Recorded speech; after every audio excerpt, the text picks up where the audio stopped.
Thank you, listeners, and welcome you back to Dairy Science Digest. This is the second season, second edition, and today we're sharing the air with Professor Mike Coffey, and he's from the United Kingdom, specifically in Scotland, is going to tell us all about his paper that's in press right now at the Journal of Dairy Science, predicting pregnancy status using an MIR spec and focusing in on, can we look at dairy cattle milk and determine if she is pregnant? So, Doc, could you tell us a little bit about yourself? Okay, yeah, my name's Mike Coffey and I look after the animal breeding and genomics team at Scotland's Rural College here in Edinburgh. And I'm also responsible for the evaluation unit that calculates the national breeding values for dairy, beef, sheep, pigs and goats. Very good. And so as I was reviewing your article, it's many pages of lots of mathematical models.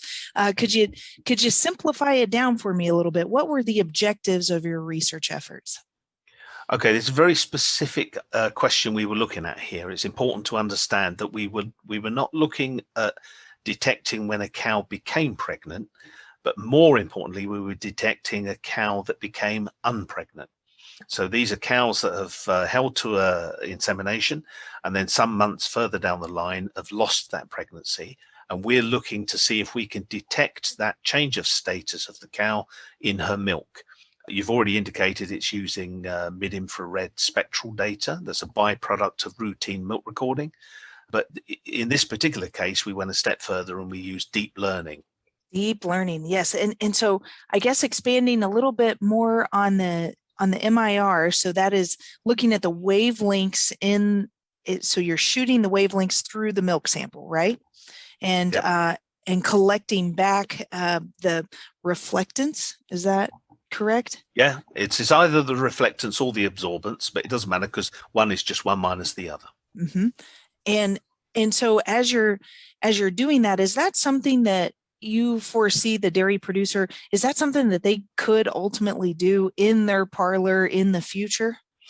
Yeah, I mean, obviously at the moment it's part of routine milk recording, and that's the way that the DHIA and all the others do fat and protein percent testing using industrial scale machines where they put millions of samples through every month, and the spectral data is used to predict fat and protein percent.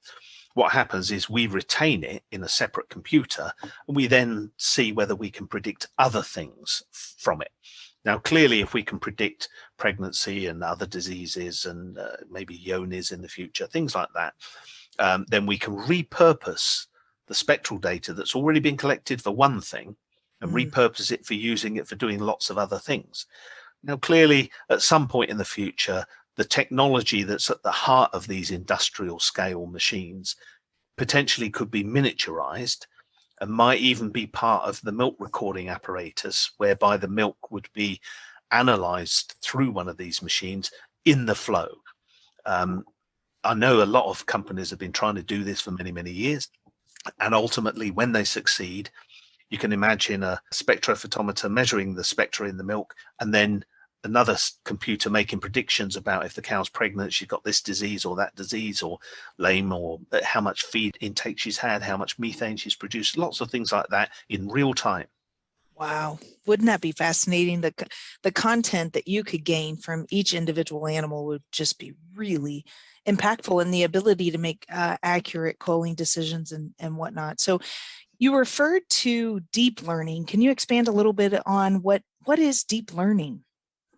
Okay, so deep learning is just a special branch of machine learning. Everyone's heard of artificial intelligence and machine learning. It's used by Google, Facebook, and Twitter, and all those.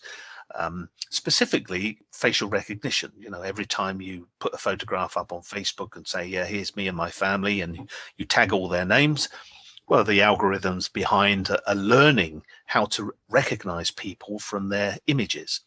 And deep learning is a method which is a branch of machine learning, and it uses what is called convolutional neural networks.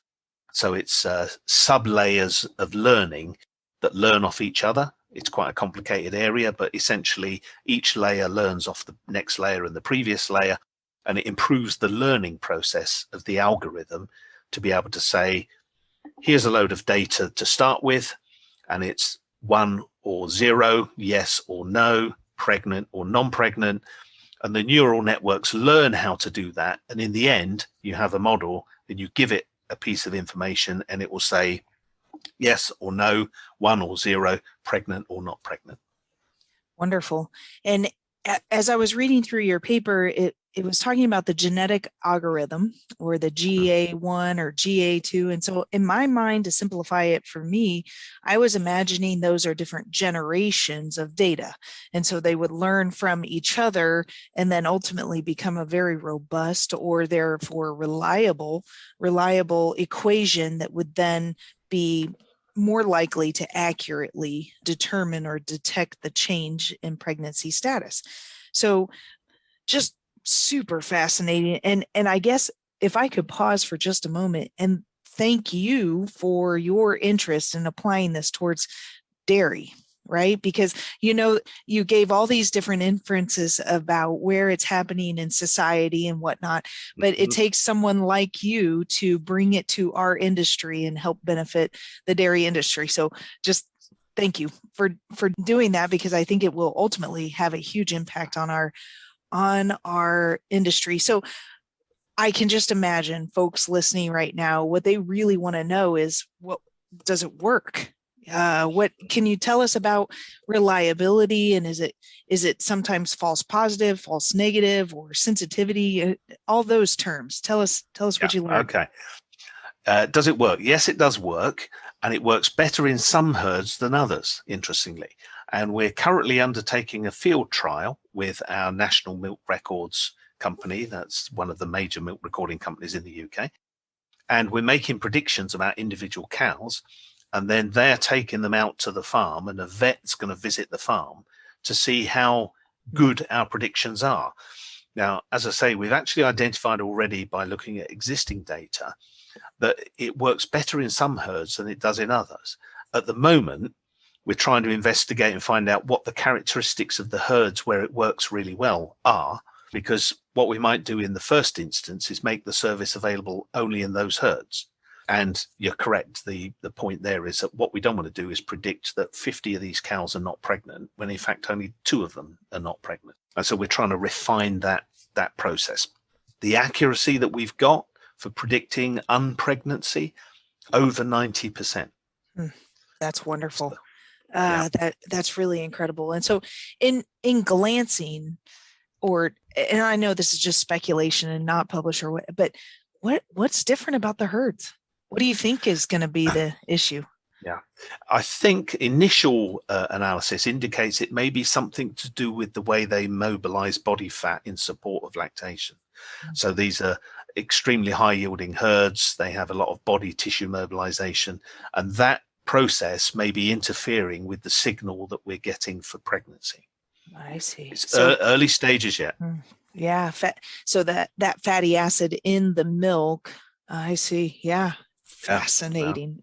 Oh, it's so cool. And so hypothetically, this is something that when you have 3 million milk samples and you are analyzing them, that is throughout lactation, right? Can this be used as a screening tool to determine if or when she loses that pregnancy, say an aborted 120 days in or something like that?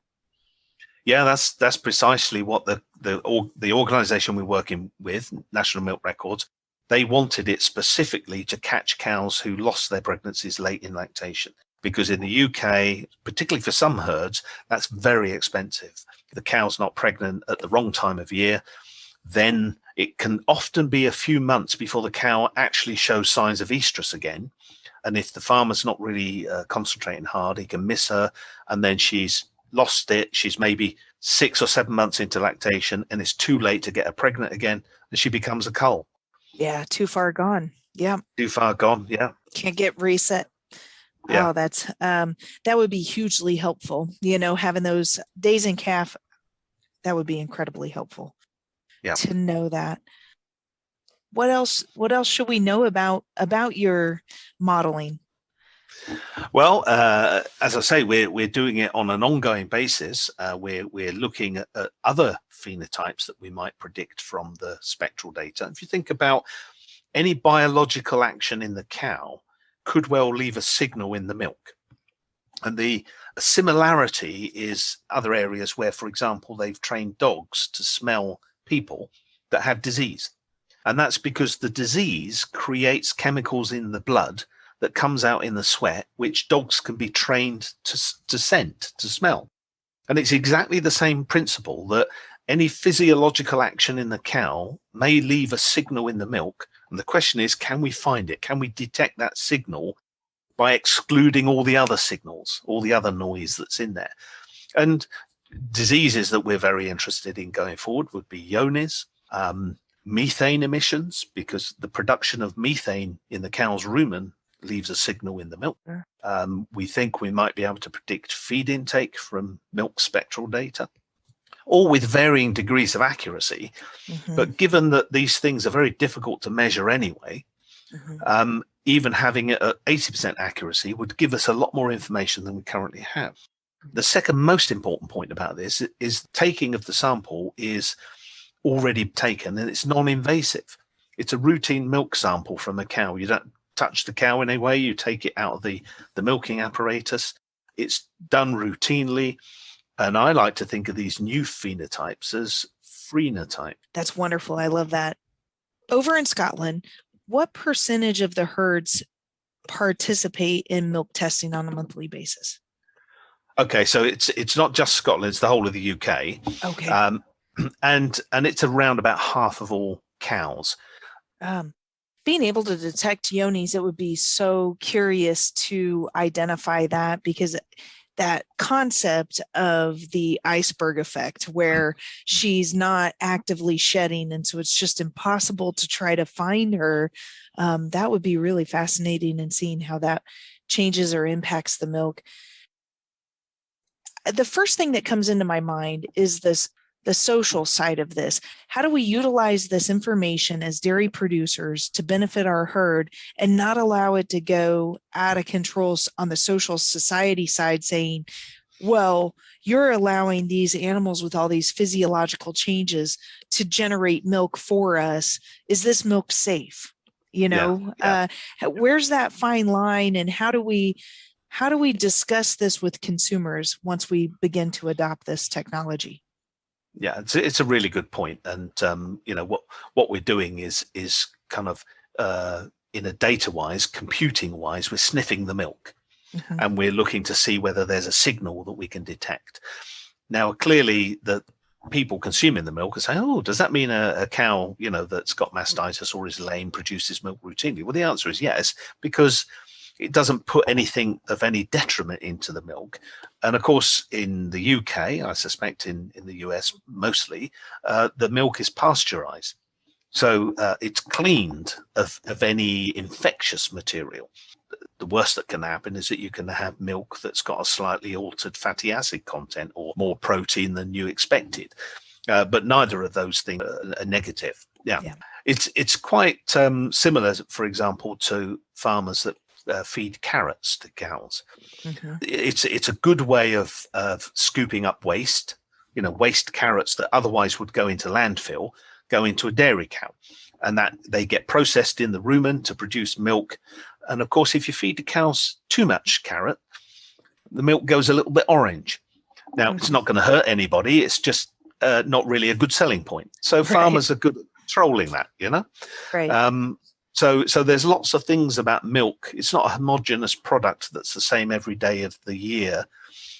It's a biological product that's produced from grass that's growing in different ways, from wheat that's growing in different ways, different parts of the country, different soil characteristics. So, it's a living product, milk, highly nutritious, is an excellent product. Yes, absolutely. Well, thank you for clarifying that, because golly, it seems like every tool and technology that we use in our toolbox, we have to describe and explain and be able to articulate how and why this is not only beneficial to dairy, but also beneficial to the consumer.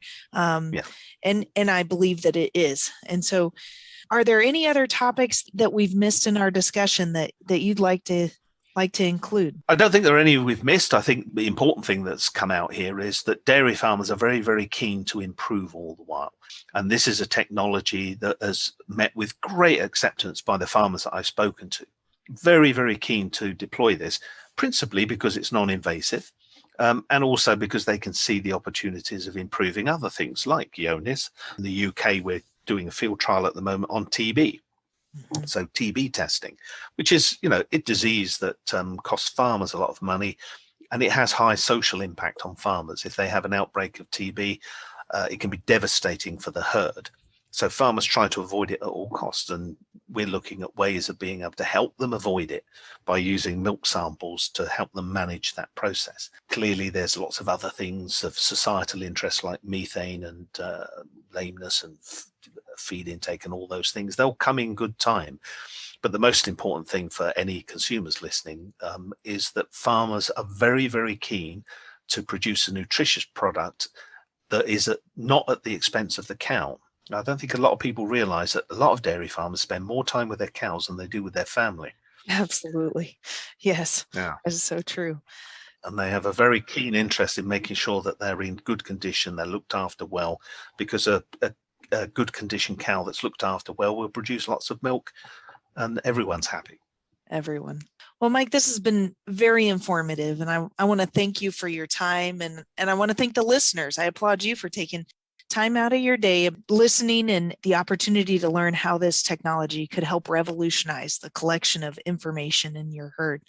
And so this has been the second edition of the second season, learning about how we can use MIR to better understand our herd. So the Journal of Dairy Science comes straight to your ears through this podcast, and it's provided to you by your University of Missouri Dairy team. Be sure to like, subscribe to get future editions straight to your cell phone. This is Reagan Brule with Dairy Science Digest, and I hope you